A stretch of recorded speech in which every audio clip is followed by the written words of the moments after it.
So have you seen those photos na inilabas ng bench sa kanilang runaway with the theme of urban preppy wardrobe inspired by 90s? So, sa akin na, it's not a competition naman, pero meron talagang nag-stand out. And dalawa sila yung nakita ko nag-stand out talaga. For me lang naman.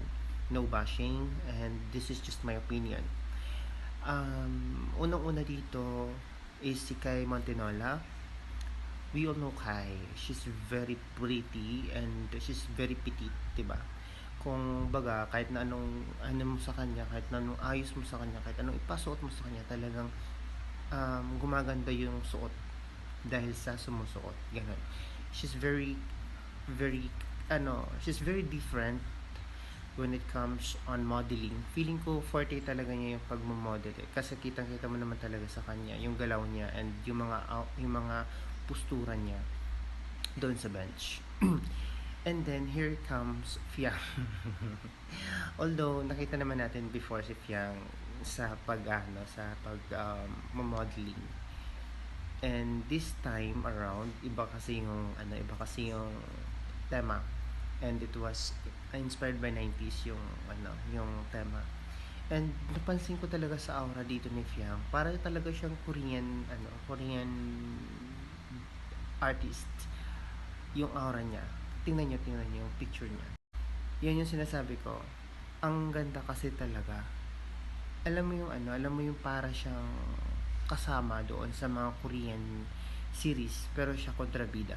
Ganun yung ganun yung aurahan niya dito. And I really like that.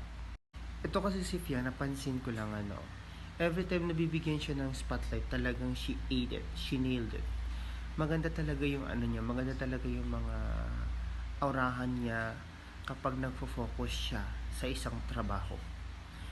Kilala naman natin si Fiang na makulit siya, kahit na sa mga interviews niya talaga nagpapatawa siya, pero dito dahil iba yung aura niya dito, ang ganda talaga. She's really that one of a kind na na isang artist talaga na kayang mag-fit in any kind of talent. Talent ba yun? So lahat ng pwedeng ipagawa sa kanya, talagang gagawin niya ng maayos. And I really like her professionalism in terms of work. Kasi sa mga napansin ko, in any interviews naman kasi, hinahangaan talaga na si Fiang. And that's why Fiang is being loved by many people.